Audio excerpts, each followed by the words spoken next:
Baik, Shalom, selamat malam Bapak Ibu, saudara sekalian. Malam ini kita akan melanjutkan seri online Bible Study kita, yaitu Kitab Yesaya. Sesi kedua, saya beri tema Injil kelima.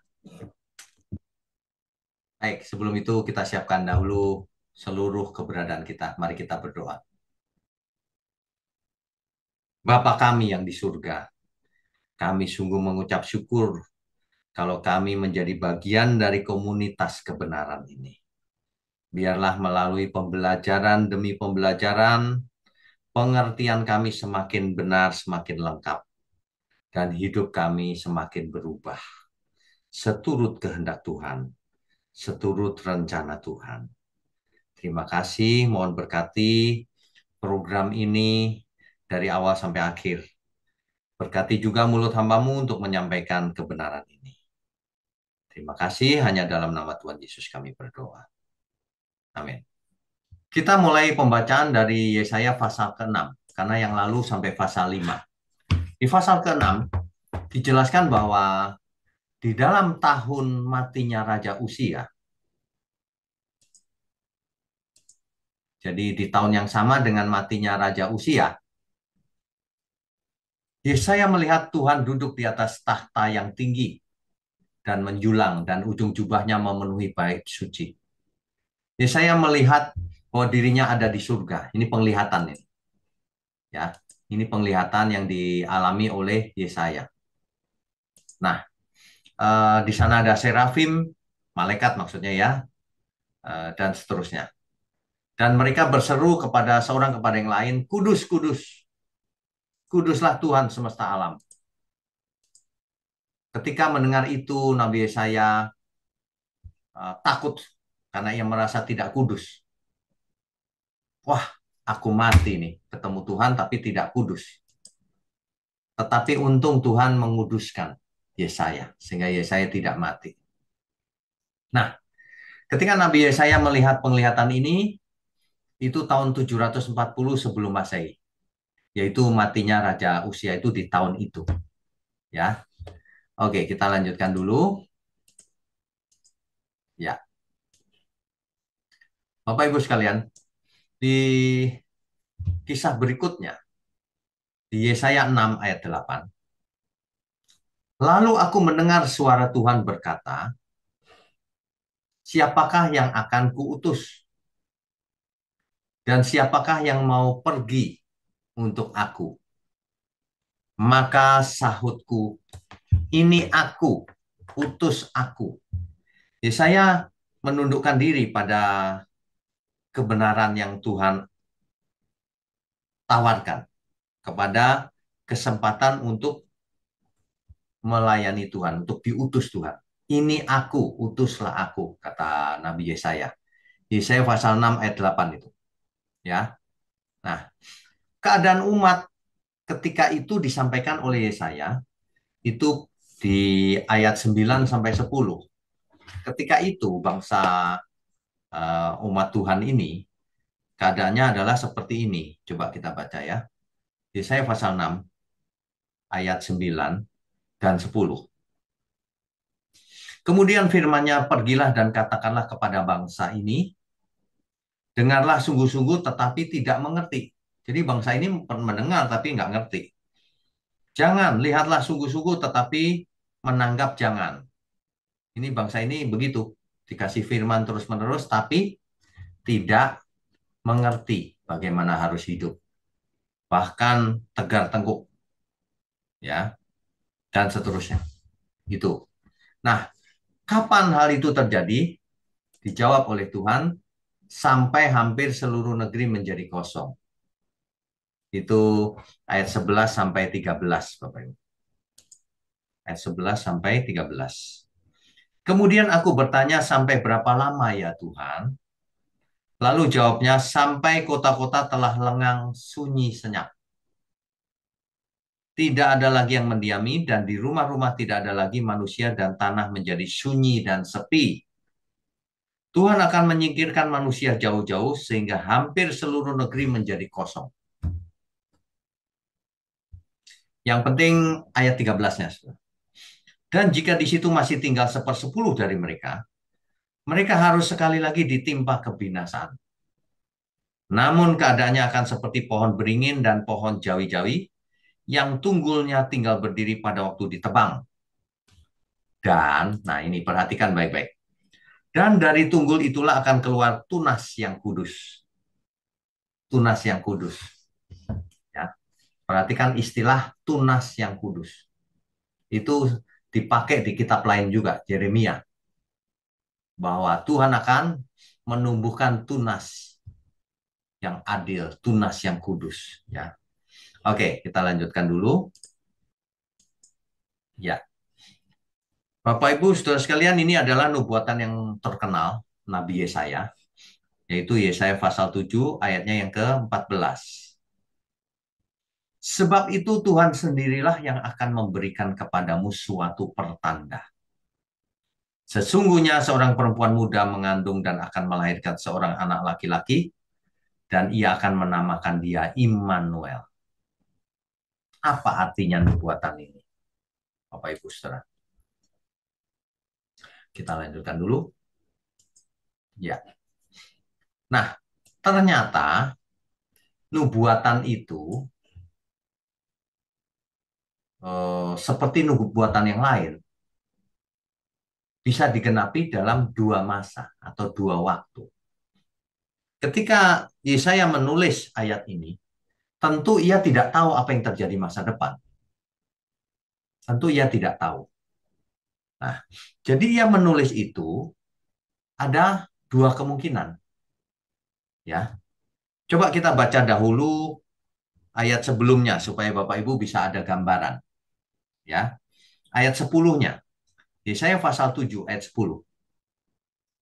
Tuhan melanjutkan firman-Nya kepada Ahaz. Ahaz ini adalah raja Yehuda, Israel bagian selatan. Katanya,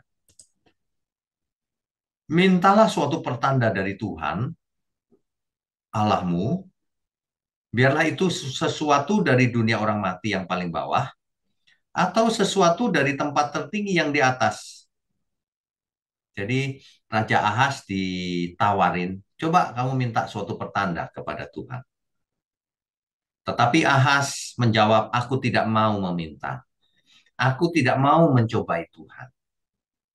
Lalu berkatalah Nabi Yesaya, baiklah, dengarkan, hai keluarga Daud, belum cukupkah kamu melelahkan orang sehingga kamu melelahkan Allahku juga? Sebab itu, Tuhan sendirilah yang akan memberikan kepadamu suatu pertanda. Bapak Ibu sekalian, memberikan kepadamu suatu pertanda. Mu di situ siapa? Raja Ahaz. Ya, sesungguhnya seorang perempuan muda mengandung dan akan melahirkan seorang anak laki-laki dan ia akan menamakan dia Immanuel. Ini pertanda untuk Raja Ahaz. Ya, ia akan makan dadi dan madu sampai ia tahu menolak yang jahat dan memilih yang baik. Sebab sebelum anak itu tahu menolak yang jahat dan memilih yang baik, maka negeri yang kedua rajanya engkau takuti akan ditinggalkan kosong. Jadi ceritanya begini, Bapak Ibu. Uh, Raja Ahaz ini kan Raja Yehuda, Israel bagian selatan. Ketika itu, bentar ya, ketika itu Raja di utara, Israel, Raja Israel, dengan Raja Aram itu bersekutu untuk memerangi Asyur. Karena Asyur makin kuat. Asyur mengancam. Nah, Yehuda diajak untuk bergabung memerangi Asyur, tapi Yehuda menolak. Sehingga Raja Israel Utara ini dengan Raja Aram ingin menyerang Yehuda. Itu ceritanya. Nah, lalu pertanda ini diberikan kepada Raja Ahaz, Raja Yehuda. Ya, nah itu menjadi tafsir yang pertama. Ini nubuatan tentang siapa anak ini? Nah, Kan jelas. Inilah pertanda bagimu, bicara dengan Raja Ahaz. Ya. Jadi ketika itu Israel rajanya namanya Pekah bin Remalia. Bekerja sama dengan Aram, rajanya Rezin, untuk melawan kerajaan Asyur. Tahunnya 734 sebelum Masehi. Yehuda yang ada di selatan, rajanya ketika itu Ahaz, menolak berkoalisi ya, sehingga Israel dan Aram mempunyai rencana menyerang Yehuda. Tapi Nabi Yesaya memastikan kepada Raja Ahaz bahwa penyerangan itu tidak akan pernah berhasil atau terjadi. Itu Yesaya 7 ayat 7. Bapak Ibu bisa baca, nanti baca sendiri. 2 Tawarik 28 ayat 5 sampai 21 ya. Oke, saya mau tunjukkan petanya dulu. Sebentar. Petanya itu ini Bapak Ibu. Aram itu ada di sini letaknya. Rajanya namanya Rezin. Kemudian Israel di utara namanya rajanya Pekah bin Remalia, anaknya Remalia. Sedangkan Yehuda di selatan itu rajanya Ahaz namanya. Di utara ibu kotanya Samaria, di selatan ibu kotanya Yerusalem. Sedangkan Aram ibu kotanya adalah namanya apa ya?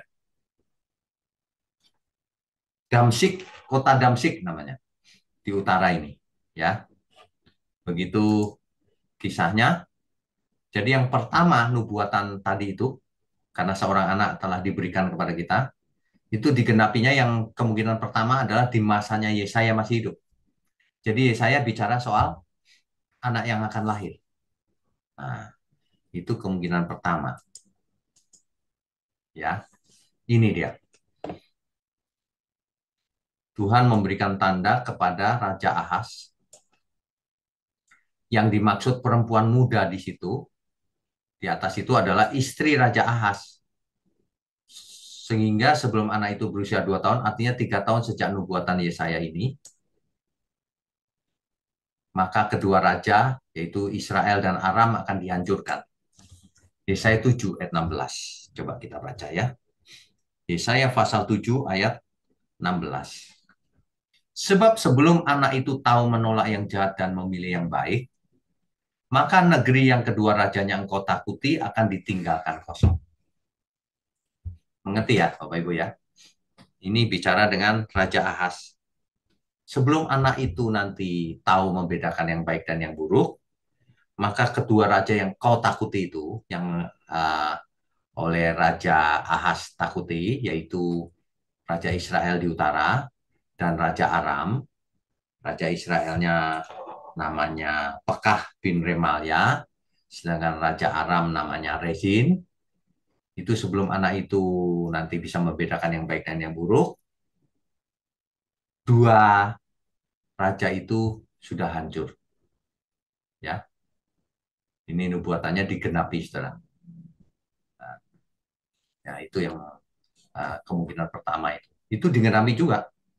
Ternyata hancur mereka. Nah, kemungkinan lain itu, tapi ini kecil kemungkinannya. Yang dimaksud adalah istrinya Yesaya. Karena di kemudian setelah itu anak Yesaya mempunyai anak. Yesaya 8, 1-4. Coba kalau kita baca. Ini cocok juga.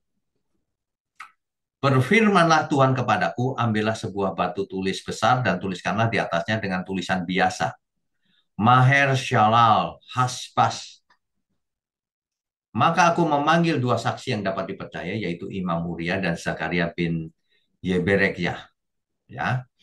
Kemudian aku menghampiri istriku, ia mengandung dan melahirkan seorang anak laki-laki, lalu berfirmanlah Tuhan kepadaku, namailah dia Maher Shalai Hasbas. Ayat 4-nya perhatikan kalimatnya. Sebab sebelum anak itu tahu memanggil bapak ibu, maka keadaan Damsyik dan jaran Samaria akan diangkut di depan Raja Asyur. Kita tahu Damsyik itu mewakili Aram, ibu kotanya Aram, dan Samaria mewakili Israel Utara. Sebelum anaknya Yesaya ini memanggil Bapak Ibu, Damsyik dan Samaria sudah kalah oleh Raja Asyur. Nah, cocok juga terhadap nubuatan ini. Tetapi eh, ini kemungkinan-kemungkinan Bapak Ibu. Jadi ketika Nabi Yesaya bernubuat, itu kemungkinan adalah di zamannya yang dimaksud. Nabi Yesaya tapi tidak membayangkan bahwa itu juga bercerita tentang masa depan, tentang Mesias. Nah, itulah penggenapan yang kedua. Jadi sebenarnya kalau kita memperhatikan nubuatan di Alkitab, sebagian itu bahkan digenapi seolah-olah dua kali. Satu di zamannya dia, waktu berbuat nubuatan, tidak lama setelah itu, dan satu lagi di masa depan, yang jauh ke depan. Nah, biasanya begitu, ya. Nah, banyak orang tidak mengerti hal itu, sehingga tidak mengerti bagaimana menafsir Alkitab, kaku hermeneutiknya. Padahal kita harus mengartikan Alkitab sesuai faktanya, yaitu fakta Alkitab. Itu baru benar, ya.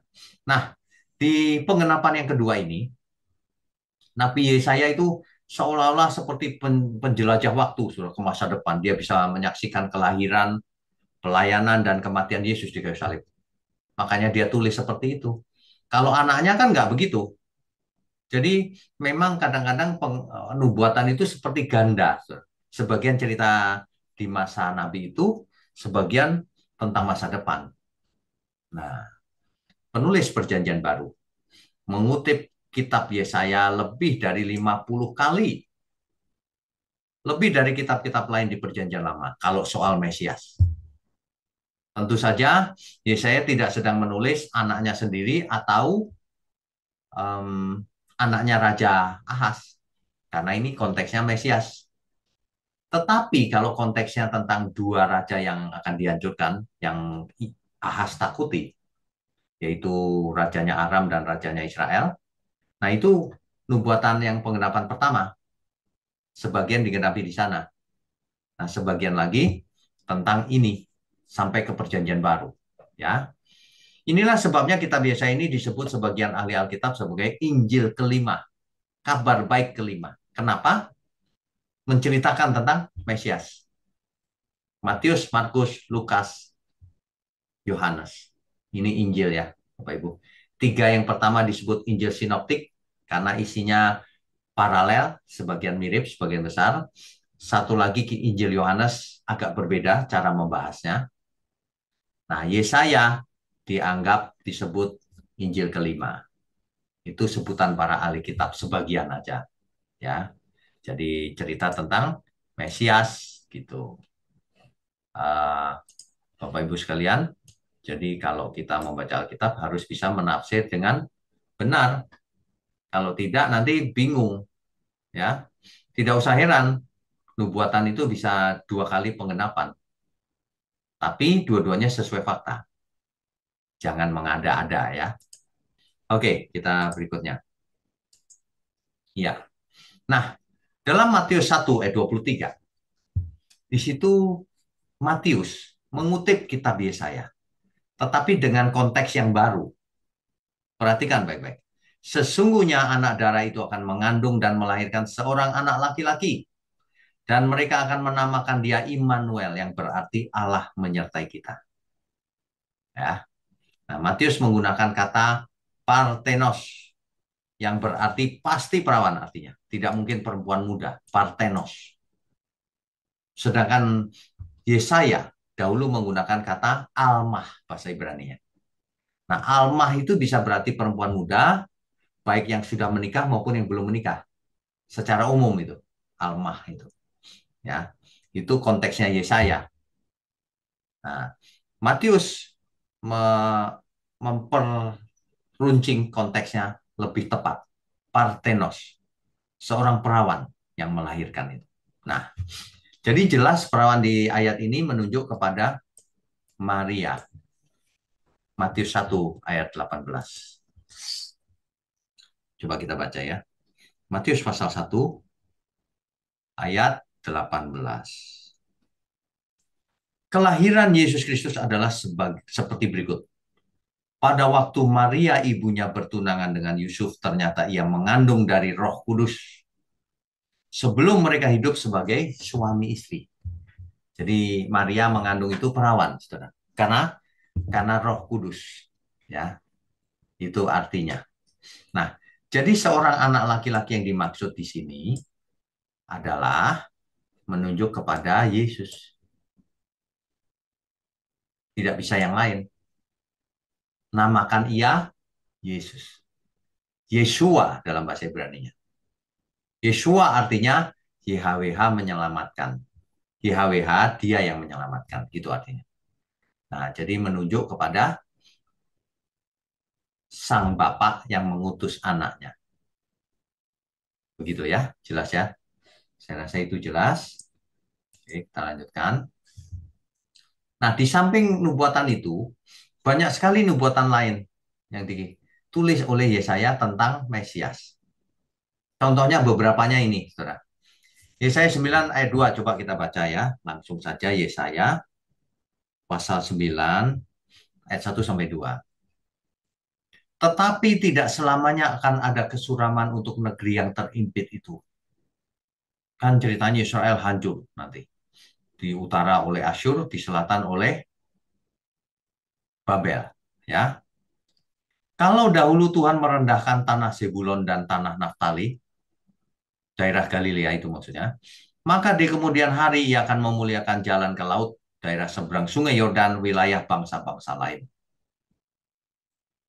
Ayat 2-nya, bangsa yang berjalan di dalam kegelapan telah melihat terang yang besar. Mereka yang diam di negeri kekelaman atasnya, terang telah bersinar.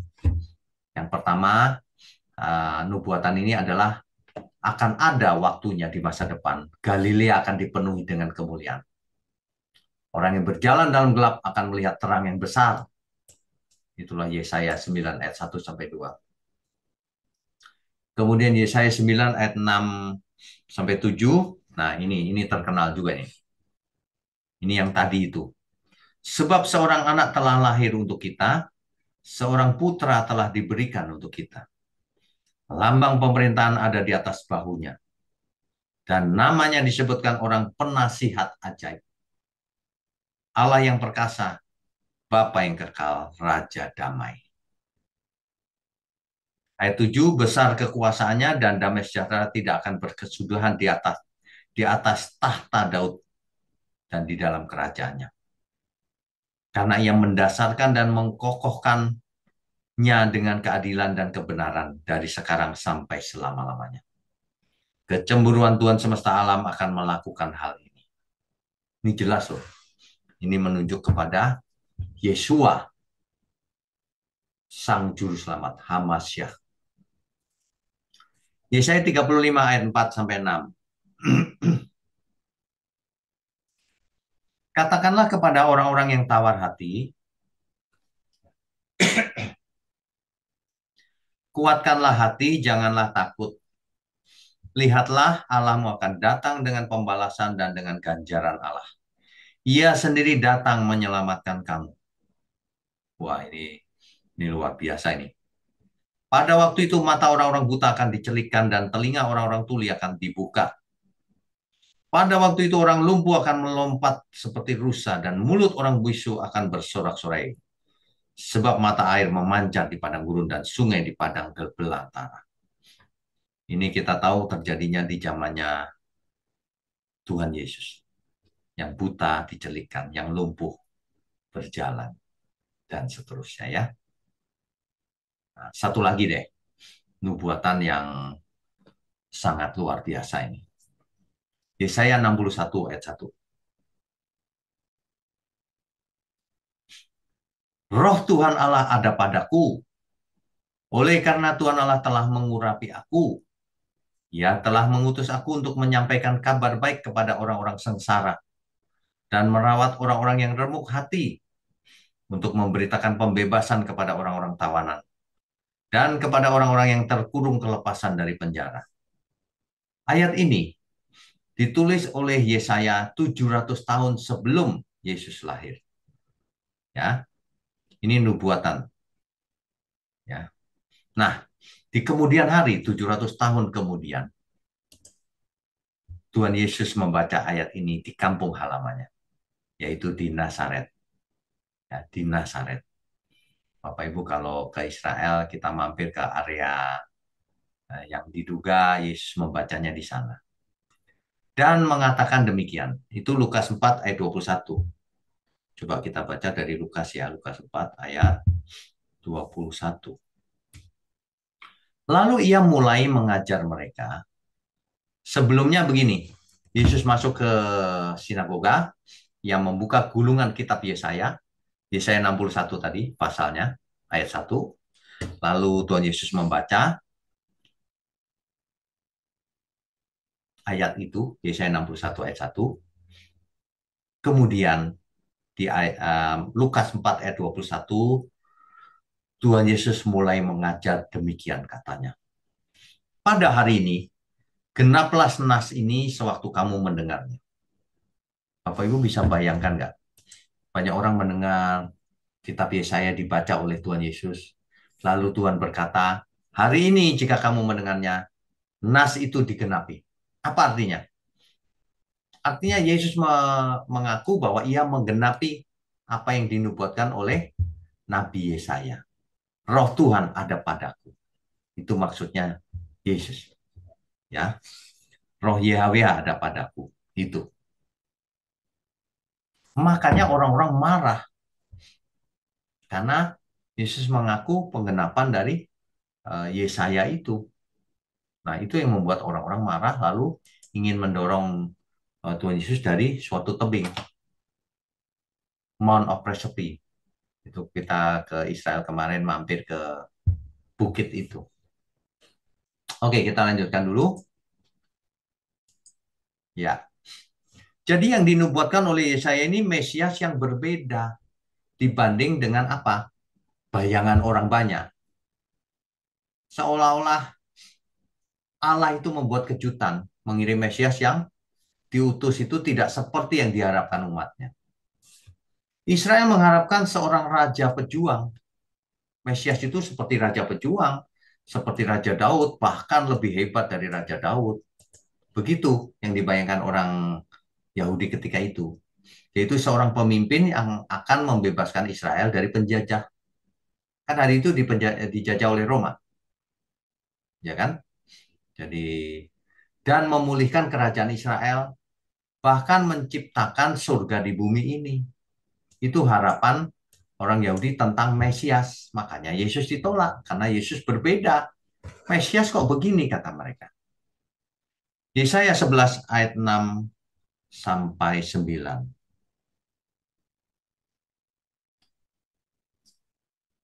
Serigala akan tinggal bersama domba, dan macan tutul akan berbaring di samping kambing. Anak lembu dan anak singa akan makan rumput bersama. Seorang anak kecil akan menggiringnya. Dan seterusnya. Mereka berharap Mesias akan mengubah bumi menjadi surga. Dan Mesias sebagai rajanya, sebagai pejuangnya, yang membebaskan Israel dari penjajahan Roma. Yang memulihkan kerajaan Israel di bumi. Minimal seperti zamannya Raja Daud atau Salomo. Kan begitu. Tapi ternyata Yesus bukan Mesias seperti itu pada waktu kelahirannya di bumi. Ia bahkan dieksekusi oleh para rabi dan akhirnya mati di kayu salib. Semua orang menginginkan kematiannya. Banyak orang. Waduh, itulah sebabnya Yesus ditolak oleh bangsanya zaman itu. Karena Mesias yang dibayangkan tidak seperti Yesus. Ya, Mesias yang datang itu seperti yang dinubuatkan oleh kitab Yesaya 53, yaitu Mesias yang menderita, yang datang sebagai hamba. Dari ayat 3 nih. Mesias itu ia akan dihina dan dihindari orang. Ia akan sengsara, ia akan menderita kesakitan, ya, dihina sehingga orang menutup mukanya terhadap dia. dan bagi kita pun dia tidak masuk hitungan. Waduh, Mesias yang digambarkan, diharap-harapkan datang oleh orang Yahudi ini seorang raja, pejuang hebat dan sebagainya. Tapi dinubuatkan oleh Yesaya, Mesias itu nanti dihina, menderita, sengsara, kesakitan, sehingga orang menutup mukanya, nggak masuk hitungan. Itu, saudara. Waduh. Tetapi, ayat 4-nya, tetapi sesungguhnya penyakit kitalah yang ditanggungnya. Dan kesengsaraan kitalah yang dipikulnya. Padahal kita mengira dia kena tulah, dia kena kutuk maksudnya. Dipukul dan ditindas Allah. Kita tahu orang yang matinya di kayu salib itu penjahat besar, kena kutuk. Karena menurut hukum Taurat, orang yang tergantung matinya di kayu itu adalah orang yang terkutuk. Ya, ayat 5. Tetapi dia tertikam oleh karena pemberontakan kita. Dia diremukkan oleh karena kejahatan kita. Jadi sebenarnya kita semua yang salah, tapi ia yang menanggungnya. Ganjaran yang mendatangkan keselamatan bagi kita ditimpakan kepadanya. Dan oleh bilur-bilurnya kita menjadi sembuh. Bayangkan, saudara. Konteks ayat ini, oleh bilurnya kita menjadi sembuh itu adalah sembuh dari dosa, sembuh dari kesesatan, sembuh dari maut, sehingga mendatangkan keselamatan. Bilur-bilurnya mendatangkan keselamatan, bilur-bilurnya kita menjadi sembuh, itulah konteksnya. Jangan dirubah-rubah. Hari ini seringkali orang merubah, oleh bilur-bilurnya kamu sudah sembuh. Sembuh dari kanker, sembuh dari tidak punya jodoh, sembuh dari miskin. Ngarang-ngarang semua itu. Ya, kalau baca Alkitab itu harus yang benar. Ya, Mesias datang jauh-jauh mempersembahkan hidupnya, rela mati supaya kita selamat, bukan supaya sembuh dari kanker, sembuh dari ini itu, enteng jodoh, kaya raya. Bukan, jangan dirubah-rubah. Ya, oke. Ayat 6. Kita sekalian sesat seperti domba. Domba sesat, makanya sembuh dari kesesatan.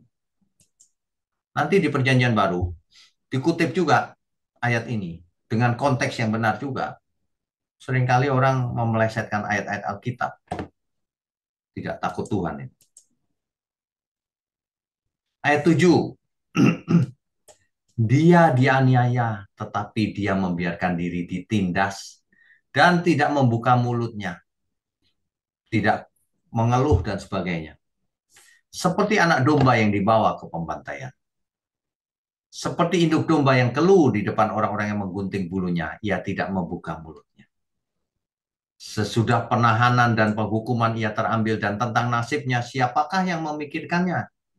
Sungguh ia terputus dari negeri orang-orang hidup, dan karena pemberontakan umatku ia kena tulah. Ia memikul kutuk kita, saudara. Ayat 9. Orang menempatkan kuburnya di antara orang-orang fasik, dan dalam matinya ia ada di antara penjahat-penjahat. Kita tahu Tuhan Yesus disalib, di samping-sampingnya adalah penjahat. Sekalipun ia tidak berbuat kekerasan dan tipu, tidak ada di dalam mulutnya. Coba, saudara. Ia tidak bersalah karena kita yang menanggung dosa kita. Inilah yang dimaksud dengan yang digenapi, yang dinubuatkan oleh Nabi Yesaya. Awal mulanya adalah Kejadian 3 ayat 15. Bapak Ibu kalau mengikuti online Bible Study dari kitab Kejadian, maka akan ingat ini. Proto-Evangelion atau Proto-Evangelium. Kejadian 3 ayat 15. Aku akan mengadakan permusuhan antara engkau dan perempuan ini, antara keturunanmu dan keturunannya. Keturunannya akan meremukkan kepalamu, keturunan perempuan itu. Kita tahu itu dinubuatkan oleh Nabi Yesaya juga, yaitu Mesias, yaitu Tuhan Yesus. Oke. Inilah yang disampaikan kepada Abraham. Tuhan membuat perjanjian, Tuhan Allah. membuat perjanjian kepada Abraham, yaitu janjinya banyak nih, saudara. Kita skip aja ya ke janji yang ada hubungan saja. Kan ada janji yang pertama memberikan Kanaan kepada Abraham dan keturunannya. Janji kedua akan menjadi bangsa yang besar. Janji ketiga Tuhan akan memberkati Abraham. Janji keempat nama Abraham akan masyhur. Kita tahu kan Abraham disebut bapak orang beriman. Kalau mau tahu Allah yang benar, Allahnya Abraham, Ishak dan Yakub. Jadi masyhur sampai hari ini. Jadi terkenal. Yang kelima, Abraham menjadi berkat. Oke. Pembelaan Tuhan kepada Abraham itu jelas, ya. Nah, ini dia yang paling penting. Yang dinubuatkan oleh Nabi Yesaya tadi itu jauh sebelumnya Tuhan Allah membuat perjanjian dengan Abraham. Olehmu semua kaum di muka bumi akan mendapat berkat. Kejadian 12 ayat 3 itu. Berkat ini adalah penggenapan kejadian 3:15 tadi, yaitu keselamatan bagi umat manusia, bukan berkat jasmani, bukan, ya. Maka Mesias lahir dari orang Yahudi. Yohanes 4 ayat 22. Tuhan Yesus yang berkata, keselamatan datang dari bangsa Yahudi. Jadi begitu, Bapak Ibu Saudara. Jadi kabar baik itu disampaikan dalam banyak banyak ayat, ya. Contohnya Matius 1 ayat 23. Coba kita baca.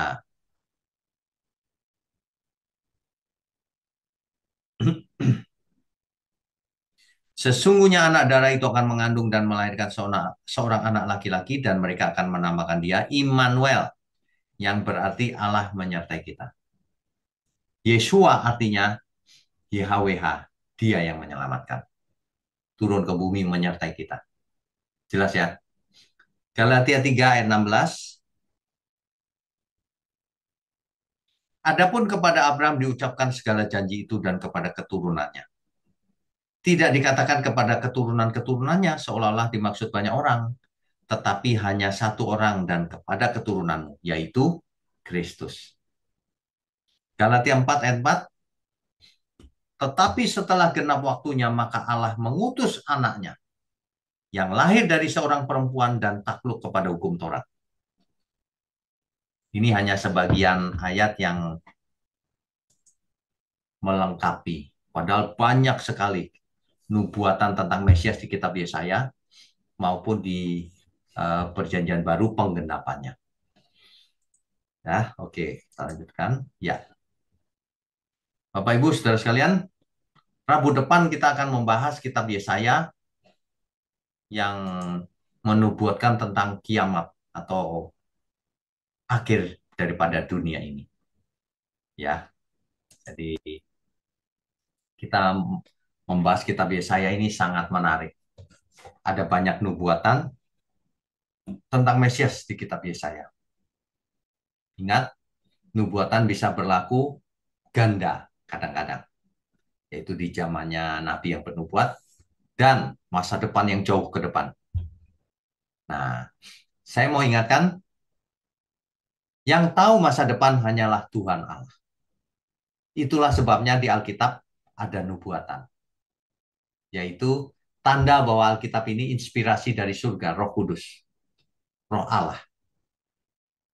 Kalau kitab tidak diinspirasikan dari surga, tidak akan ada nubuatannya. Sebab setan tidak bisa membuat nubuatan.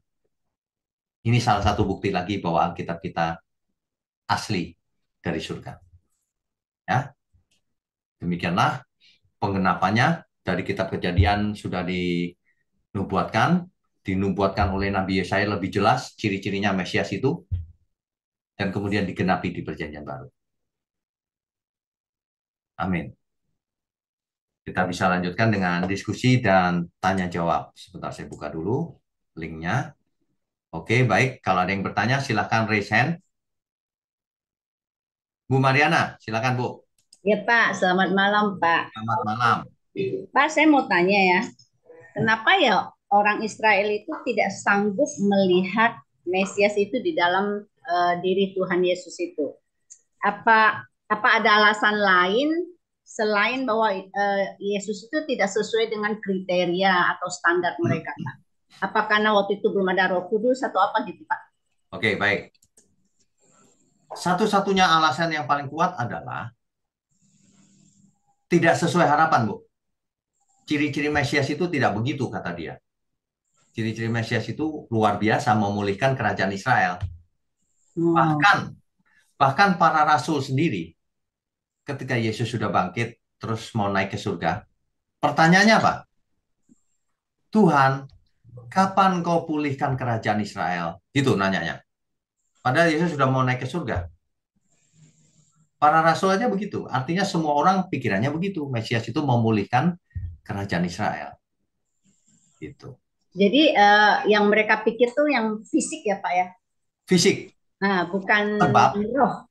bukan. Sebab berkat-berkat Israel itu kan fisik.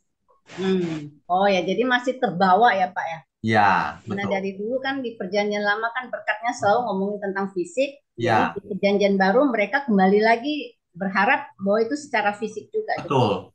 Bahkan mereka berharap Mesias akan menjadikan bumi ini surga. Tadi Oh, itu kan ada ayat tuh yang serigala dengan ya ya. bisa akur. Nah, itu jadi surga. Bayangannya Oh, begitu. Lah kok ini Mesias jadi anak tukang kayu, kok malah mati? Nah, hmm. gitu. Ya ya ya. Ya, Paham, Pak. Ya. oke. Makasih ya, Pak. Pak, Tuhan berkati. Tuhan berkati juga. Berikutnya Pak Yaman, silakan Pak. Shalom, selamat malam Pak. Shalom, selamat malam. Eh, Sebetulnya kita juga bingung Pak ya. Artinya orang Israel ini atau Yahudi ini di satu pihak buku ataupun Alkitabnya adalah Perjanjian Lama. Ya, Asumsi kita sepenuhnya dipercaya oleh mereka ya, acuannya. ya, Kemudian di lain pihak setelah nubuatan-nubuatan yang di Perjanjian Lama itu terwujud di dalam Perjanjian Baru, mereka tidak percaya. Jadi yang saya pikir, apakah misalnya cara menafsir Alkitab Perjanjian Lama ini ada kekeliruan misalnya seperti kita misalnya kan Bapak katakan harus kita pakai hermeneutika. ya, Nah, enggak nanti kacau balau memang, apalagi ayat ya. ya. Nah, jadi apakah orang Yahudi ini ataupun ahli-ahli kitab di Perjanjian Lama ini tidak ada suatu buku penolong ataupun yang bisa menafsir Perjanjian Lama ini? Apakah dulu sudah ada juga hermeneutika atau itu setelah buku di Perjanjian Baru? Nggak tahu juga saya Pak. Yang Oke, baik, pertama, baik. yang kedua sekaligus Pak ya, sekaligus Ya, ya, pendekatan ya. itu Jadi, oke, Kejadian 3 ayat 15 tadi Pak kan. Nah, jadi itu kalau saya pikirkan kalau tadi saya udah fokus Mesias jelas yang ditunggu-tunggu mereka. Tapi kalau misalnya kejadian 3 ayat 15 kan masih agak-agak tidak terlalu terang lah gitu kepada betul, Mesias. betul. Nah, bagaimana mereka menafsirkan ini sebetulnya pada saat ini sampai sekarang ini? Padahal sebetulnya sudah begitu canggih teknologi kemajuan, toh sampai saat ini. Padahal mereka orang-orang brilian Pak ya. Ya, Kalau kita masalah teknologi segala macam. Makasih Pak. oke, baik. Jadi begini, mereka memiliki metode hermeneutik yang benar juga. Harus Oh, sesuai konteks, harus mengerti secara harafiahnya dulu, baru diartikan lambang-lambangnya apa, artinya. Semuanya benar, Pak. Semuanya benar. Metodenya benar. Sama seperti hari ini, metode sudah benar, tapi buktinya orang pengertiannya lain-lain juga tuh, Pak, hari ini. Nah, jadi yang pertama adalah mereka menolak Yesus sebagai Mesias karena tidak sesuai harapan. Yang kedua, mereka menolak perjanjian baru. Perjanjian baru dianggap bukan kitab suci. Yang ketiga, dianggap di perjanjian baru ini hermeneutiknya salah. oh, Salah satunya begini, yang tadi itu.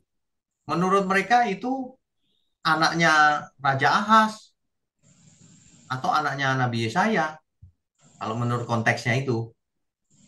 Nah, kok Matius cerita tentang kelahiran Yesus? Salah, gitu.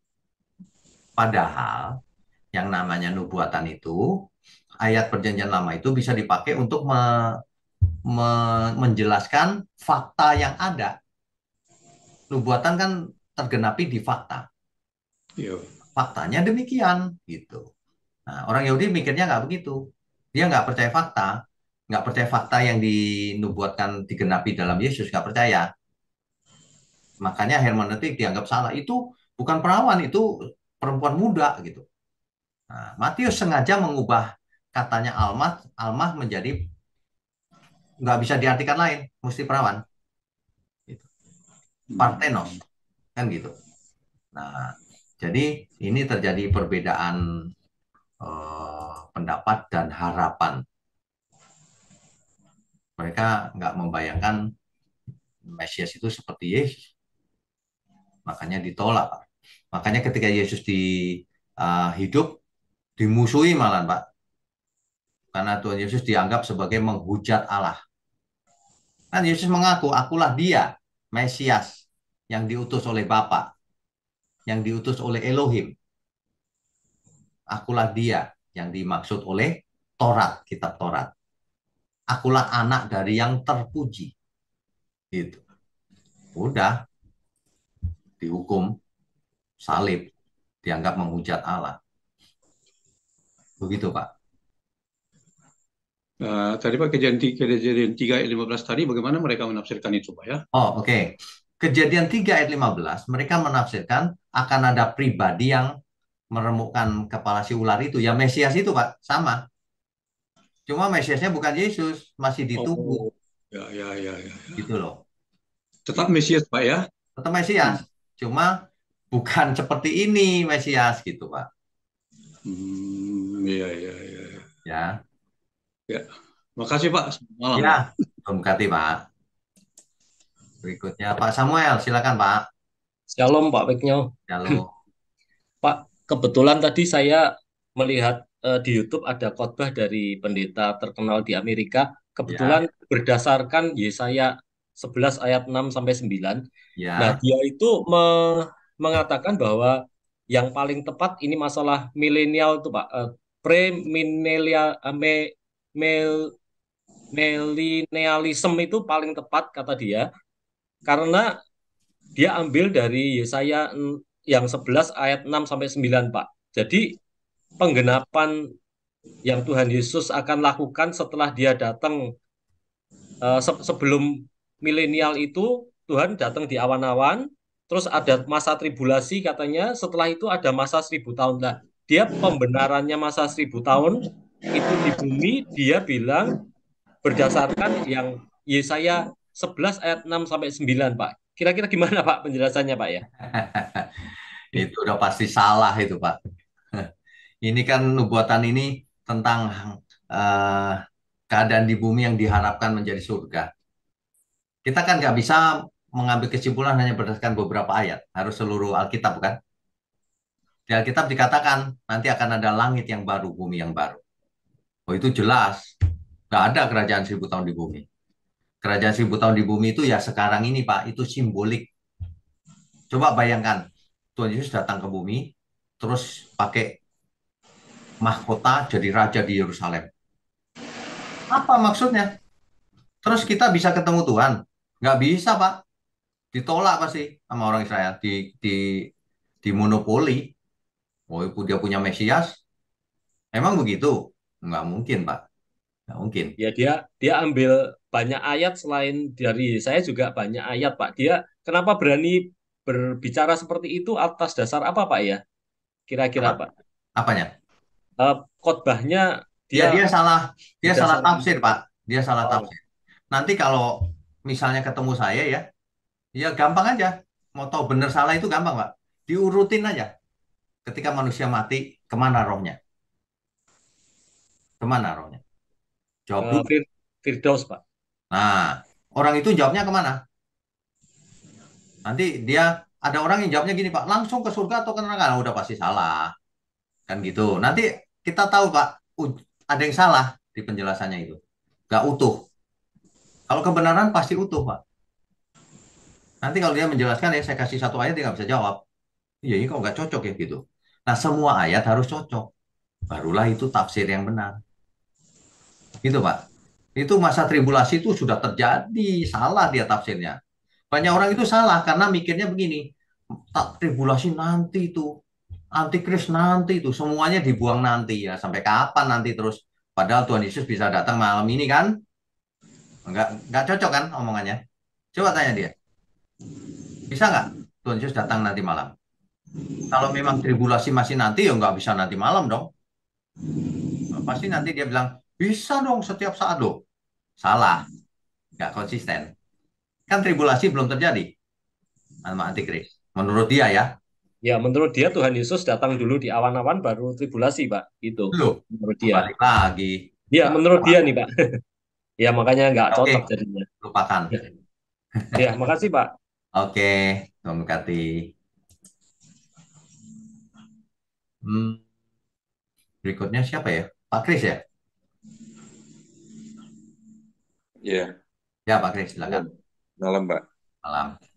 Eh, ini saya kalau perdebatan tentang itu yang tadi Premilenialisme, bukan amilenialisme. Oh, bukan bukan. yang Parthenos Oh, terus Almah. Almah Betullah itu Mbak. Ya, ya, Itu kan sebetulnya ada yang ngajar gini, salah satunya juga Bu Rita Wahyu itu. ya. Eh, Kalau menjelaskan pilihan kata yang dipakai Yesaya, kenapa dia pakai Almah bukan Betullah, Ya, itu ngambilnya di Yesaya 54 ayat 4 sampai 5, Pak. ya. Yang eh, ini saya coba bacakan ya. Janganlah takut sebab engkau tidak akan mendapat malu dan janganlah merasa malu sebab engkau tidak akan tersipu-sipu. Sebab engkau akan melupakan malu keremajaanmu. Keremajaanmu ini ditulis alumayih. Almah. Eh, Almah itu Hmm, bentuk prime-nya. Dan tidak akan mengingat lagi aib kejandaanmu, sebab yang menjadi suamimu, ini suami untuk alumayih, dia ialah dia yang menjadikan engkau Tuhan semesta alam namanya. ya, Yang menjadi penebusmu, ini aib kejandaan ini Pak, seperti Rut dan Boas itu.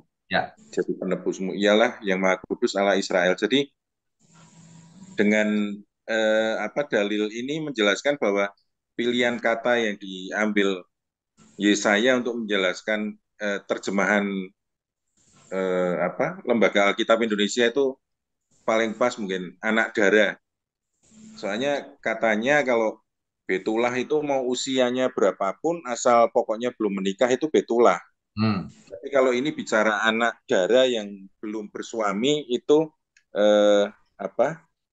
Yesaya memilih pakai kata almah karena di Yesaya 54 ayat 4 sampai 5 dia juga pakai itu alumayih itu, Pak. ya. Menurut Pak Wiknyo kira-kira. Soalnya gini, Pak, kalau yang debat Matius tadi mengenai Parthenos itu orang luar gereja, misalkan orang Yudaisme masuk akal. Tapi kalau yang debat di dalam gereja sendiri, saya terus terang agak bingung kok. Eh, Tahu maksud saya, Pak ya? Tahu, tahu. Ya, Ini ibaratnya kitabnya sendiri, tapi yang Pak Eras bilang, eh, ya kamu jangan kasih batu ke orang toh buat ngelemparin kita sendiri, itu kan Pak Eras bilang gitu, Pak. iya, iya, iya. Ya, Menurut Pak Widnya penjelasan ini masuk akal enggak? Kalau mengacu pakai Yesaya 54 ayat 4 sampai 5 itu, Pak. Terima kasih. bisa-bisa saja. Tetapi kalau saya lebih lebih memilih lihat konteks, Pak. Iya. Sebab kalau cuma studi kata, bisa salah, Pak, ternyata. Hmm. Kasus-kasus di mana nggak bisa begitu metodenya gitu. Kebetulan dalam hal ini masih oke. Di kasus lain nggak bisa, Pak. Lihat konteksnya, Iya. meskipun katanya tetap sama. Nah, Iya. konteks yang Maria, kalau ada orang yang ngotot, Partenos juga bisa, sudah nikah, janda, dan sebagainya. Terserah kalau cuma studi kata. Tapi Iya. faktanya ditulis bahwa Maria belum berhubungan sebagai suami istri. Belum hidup sebagai suami istri. Betul. Itu Betul. artinya masih perawan, gitu. Ya, maksud saya kan kalau ini yang debat antar orang Kristen sendiri itu enggak masuk akalnya. Kan harusnya kita nerima kalau misalnya nubuatannya dari kitab Yesaya tadi, terus di Matius dan di Lukas dijelaskan seperti itu, oh ya sudah berarti ini bayangannya yang ini wujud aslinya kan harusnya kan terima seperti itu loh Pak. Ya, Tapi kalau di intern gereja sendiri ada perdebatan kayak gitu saya yang terus terang agak bingung gitu Pak. jangan bingung, Pak. Di dunia ini banyak orang aneh. Nah, ngapain kita mikirin orang aneh? Yang Itu susah itu saja. kita bikin gampang. Ini yang gampang malah dibikin susah, Pak. Nah, itu yang Pak Eras bilang, kamu kok malah nyari batu buat ngelemparin kita Iya, sendiri itu kenapa gitu. kamu di pihak siapa? Iya, gitu, Pak. Gitu. Nah, Gitu. kita itu cuma Iya. mau tahu kebenaran aja, nggak usah mengada-ada. Ada orang itu hobinya cuma debat, Pak, bukan kebenaran. Yang penting rame. Iya, ya kadang-kadang kan itu Pak, apa yang namanya yang ahli-ahli debat Alkitab itu apa Pak namanya Pak? Apologet. Nah, kadang-kadang kalau sudah kebablasan ketinggian ilmunya di apologet itu terlalu hobi di debatnya itu Pak, saya yang kadang-kadang Nah, takut sama orang-orang itu Pak. ya, saya sebenarnya suka apologetik, Pak. Cuman Iya, saya lihat para apologet ini nggak bisa diajak debat atau diskusi. Metodenya aja salah. Metodenya iya, aja salah, Pak. Kalau iya, dia iya. tahu tujuh natur kebenaran, bisa saja debat. Dia nggak setuju pasti, ya udah percuma ngomong. Ngomong apa Kad- aja pakai premis, sudah nggak pakai urutan-urutan metodologi yang benar, ya nggak bisa kalau gitu. Kadang-kadang itu bukan kadang-kadang itu bukan melihat seobjektif mungkin tapi mempertahankan argumen dia itu Pak. Ya, yang penting aku Masalahnya itu. menang. Wah, Betul, lah, itu buat betul. apa? Apologet sejati nggak gitu loh, Pak.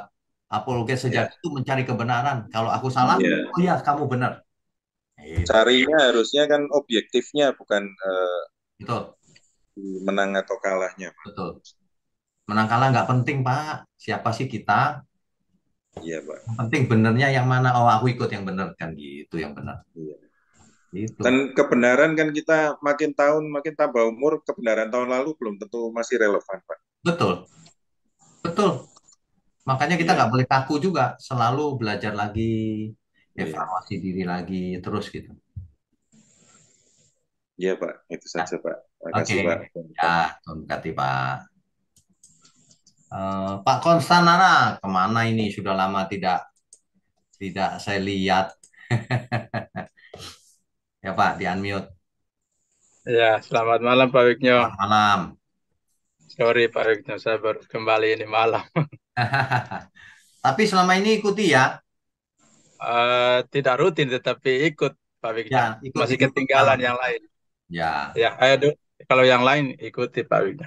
oke, silakan. Ya, terima kasih Pak Wigno. Saya agak ketinggalan di saya ini Pak, tapi saya akan ikuti nantinya Ya, di YouTube. oke. Cuma saya mau bertanya, kalau yang pertama-pertama tadi mempersoalkan kenapa orang Israel menolak begitu Hmm, Tuhan Yesus. Nah, kalau saya lagi mempersoalkan kita sekarang, Pak, hmm, apa? yang kalau kita cerna itu mirip-mirip orang Yudaisme yang lebih suka yang kelihatannya begitu. Misalnya Contoh, bagaimana Pak? misalnya dia saya berapa tadi yang dia dihina, dia Oh dipukul, ya, dia disalib karena pemberontakan kita. ya, Oleh bilu-bilunya kita disembuh. ya, Pemikirannya kan seperti Pak Victor tadi bilang, sembuhnya dari kanker, sembuhnya dari tidak punya uang, dan lain sebagainya. ya, Bukan pada konteks yang sebenarnya bahwa kita manusia sesat begitu. ya, ya, Sehingga itu yang disembuhkan.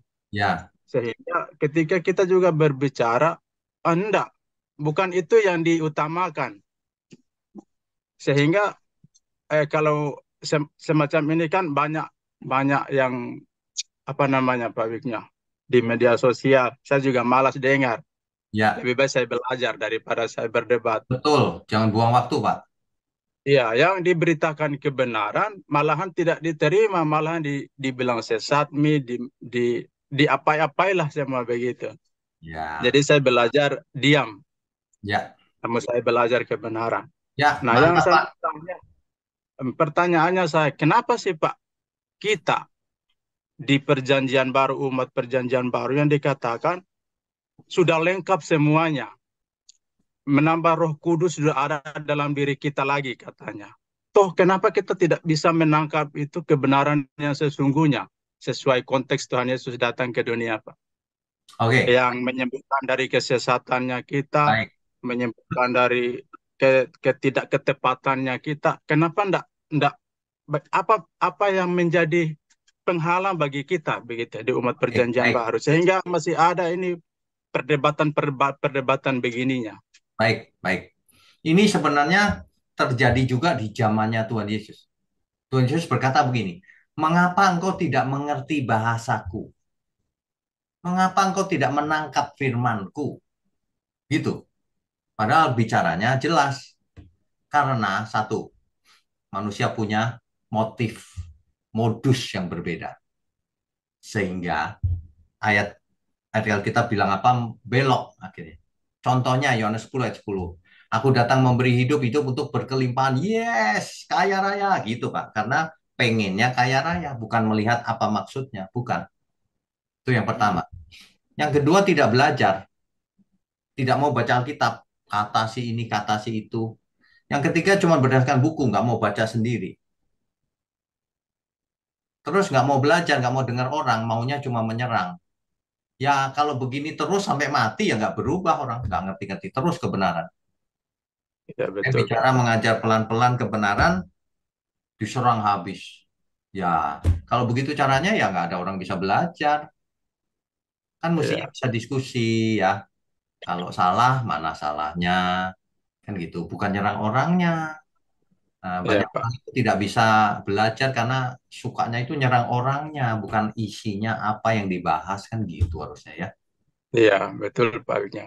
Karena Ya, saya lihat juga di YouTube-nya Pak Wiknya, komentarnya, aduh, bagaimana ya? Maksudnya, kenapa kita terlalu cepat komen tanpa mencerna, mendengar, mempelajari? Saya ya, pribadi juga Pak Wiknya, kadang-kadang bukan saya menolak, kadang-kadang tidak mengerti. hmm, Betulkah ini yang dibilang Pak Wiknya? Makanya saya belajar juga Alkitabnya, saya urut lagi ya. dari awal, saya melihat konteksnya. Oh, baru ini maksudnya toh. Bukan saya mau, salah Pak Wiknya, saya tidak mau dengar atau siapa. Hmm. Tidak begitu mestinya kita ya, Pak Ya, Wiknya. mestinya diperiksa Kalau ulang, ya kan? ya diperiksa ulang. Jangan tidak tidak sesuai selera kita langsung, oh sesat ini apa ini dan lain sebagainya. Kita itu jangan mendasarkan kebenaran pada selera kita. Iya Pak. Berdasarkan Kadang-kadang apa yang Alkitab katakan aja gitu. ya betul. Ya, mantap Pak. Semangat ya. Nah, siap Pak Winjo, terima kasih untuk Ya, Tuhan berkati. pelajaran. Ya, Tuhan Saya tidak berkati. sekolah Pak, tapi mengerti apa yang dimaksud Pak Wino. Artinya rendah hati begitu untuk menerima, untuk belajar. Karena kebenaran tidak mungkin salah. Firman Justru Tuhan ya, maksudnya. Pak Konstan, justru orang yang tidak punya premis belajar kebenaran jadi cerdas malah. Iya, jadi gampang mengerti. Nanti Pak Konstanara kalau ketemu orang lain ya meskipun pendeta atau apa, nanti bingung kok nggak ngerti dia gitu. Iya, Nah itu dia. ya. Nanti lihat saja gitu. Tidak tergantung, nggak harus sekolah tinggi tapi mengerti itu bisa mengerti gitu. Ya, Iya Pak. semangat terus ya. Siap Ya, Pak Wino, terima oke, kasih. Tuhan berkati. Berkati. Ya, baik. Ini ERB ini siapa ya? Ada yang angkat tangan ERB. Oh, Malam Pak Wiknya. malam. Oh, Pak Erik. Ya ah, Pak. iya, kok ERB nama itu ya? Ya, Oke, Erik nggak apa-apa. Bangun Pak. Silakan. Yuk. Pak, saya ada lama sebenarnya saya berpikir gitu Pak ya. Kan orang Israel itu kan menolak Tuhan Yesus pada waktu itu. Ya. Mereka menganggap Tuhan Yesus itu bukan seperti kriteria yang mereka mau kan. Yang mereka mau kan kayak seperti raja, panglima, apa segala macam kan gitu Pak. Ya, benar. Artinya mujizat yang dilakukan itu diharapkan bisa untuk membebaskan mereka dari orang Romawi kan. Betul. Seperti itu. Ternyata tidak seperti itu. Nah sekarang Pak, saya mau tanya, sampai sekarang kan mereka masih nggak mengharapkan Mesias. Nah kedua, kalaupun mereka masih mengharapkan Mesias, dengan keadaan kondisi negara Israel yang sudah bukan kerajaan lagi, menjadi satu negara republik, dan sudah tidak ada yang menjajah lagi, bahkan menjadi negara yang sangat disegani, apakah mereka masih menantikan Mesias itu, Pak? Kalau mereka menantikan sebagai apa, Pak? Baik, ini Apa yang mau pertanyaan dibebaskan lagi, Pak? Mereka nggak bagus. dijajah, bahkan menjadi negara yang boleh dikatakan disegani, Pak ya. Nggak ada yang mau musuhin dia gitu, mau yang berteman sama dia gitu kan. Ya, Nah, jadi seperti itu, Pak. Jadi apakah mereka masih menantikan Mesias? Kalaupun menantikan seperti Mesias, seperti apa yang mereka ini ya kan? baik, baik. Seperti itu. Ini Terima kasih, Pak. ya, yang perlu diketahui adalah Israel itu tidak seluruh masyarakatnya religius. Ada yang sekuler juga, ada yang sangat ortodoks, ada yang moderat, lain-lain. Jadi kalau yang kita bicara yang sangat ekstrim, mereka sedang menantikan Mesias. Untuk apa? Untuk membangun kembali Bait Allah ketiga dan mendirikan kerajaan di bumi dalam pimpinan Sang Mesias. Itu pasti.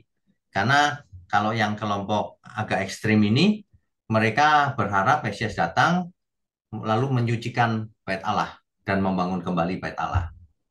Nah, lanjutannya ya pasti bentuk pemerintahan di bumi sudah pasti itu.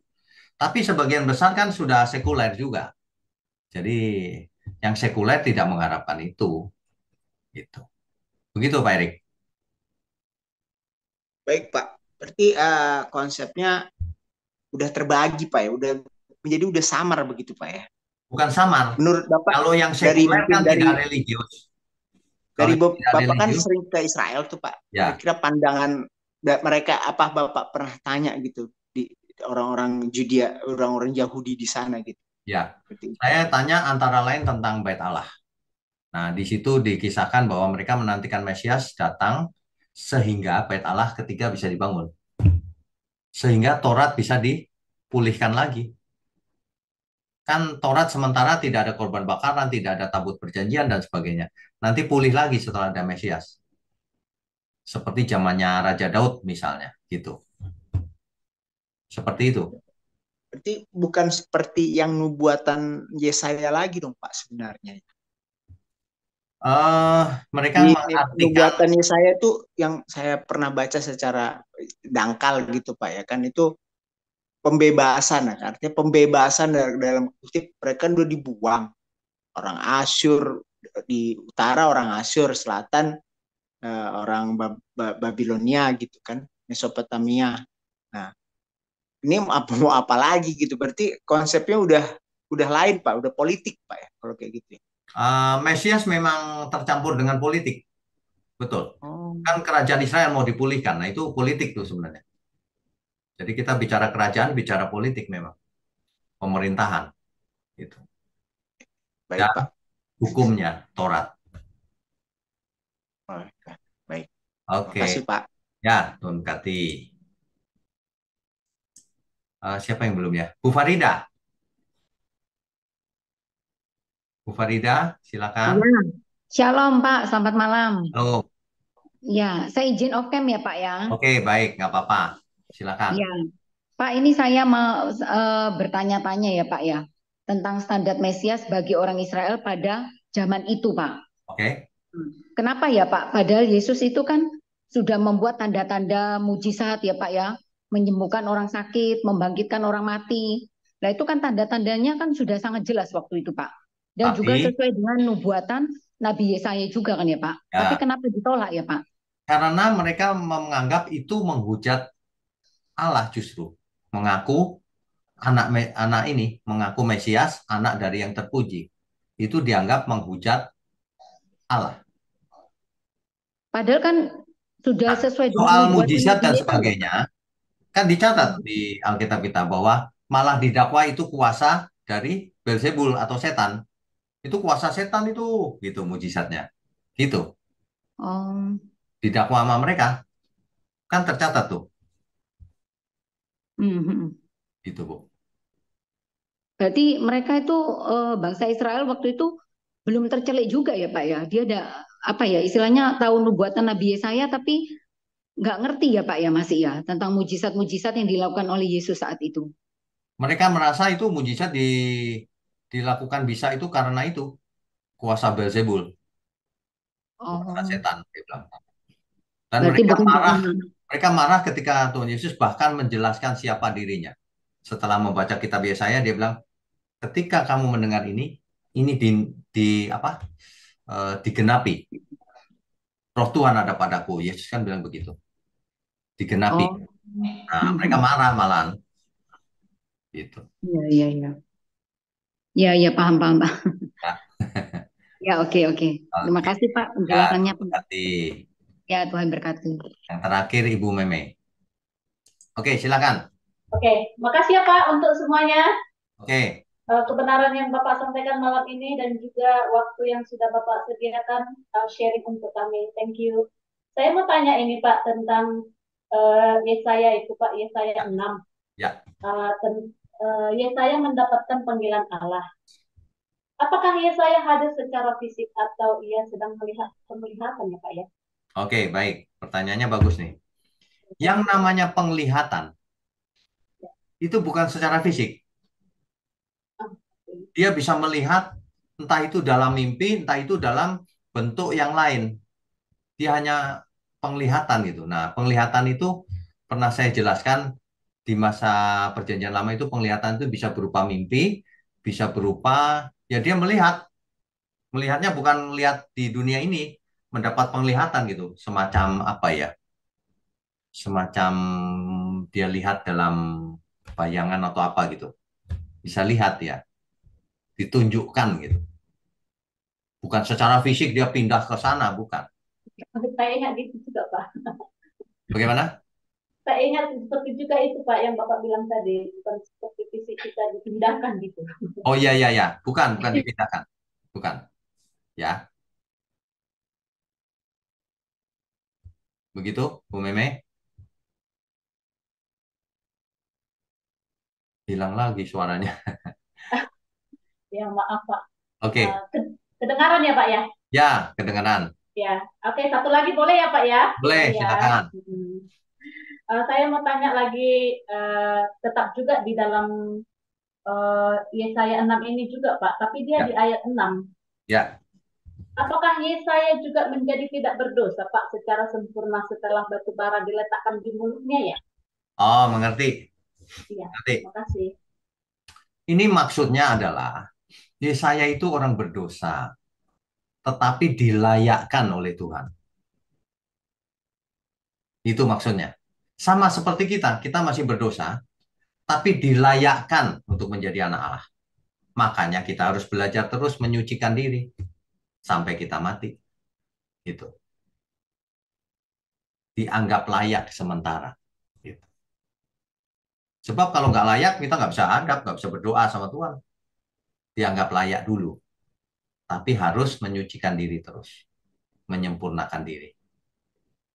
Begitu, Bu Meme. Ya, Pak. Berarti konteksnya di sini ada perubahan bertobat ya Pak ya? Ya dong, bertobat terus. Ya. Ya, Pak. Ini nyambung nih jawabannya.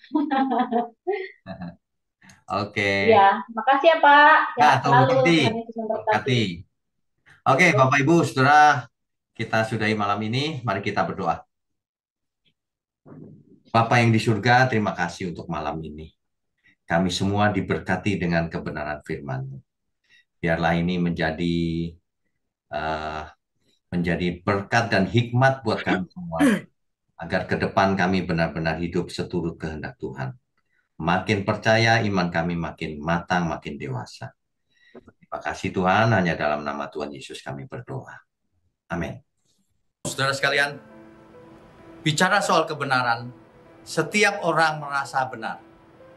Makanya semua kecap di nomor satu kan. Ada orang yang mengatakan saya paling benar, ini paling benar, itu paling benar. Mana sebenarnya yang paling benar? Oleh sebab itu, hadiri seminar 7 natur kebenaran dan aplikasinya. Seminar ini wajib dihadiri oleh para teolog, apologet, pengkhotbah, bahkan oleh para jemaat sendiri. Agar kita bisa membedakan manakah yang benar, manakah yang salah. Inilah alat uji kebenaran yang sangat objektif dan alkitabiah. Pastikan saudara ikut. dan ajak seluruh saudara dan sahabat-sahabat. Bapak-bapak dan ibu-ibu yang terkasih dimanapun berada, yuk kita belajar pelajaran Alkitab bersama secara online setiap hari Rabu jam 7 malam bersama Pendeta Bapak Wignio Tanto secara online, bisa melalui Zoom. Tetapi kita harus mendaftarkan dulu ke nomor berikut ini. Selamat bergabung dan Tuhan Yesus memberkati.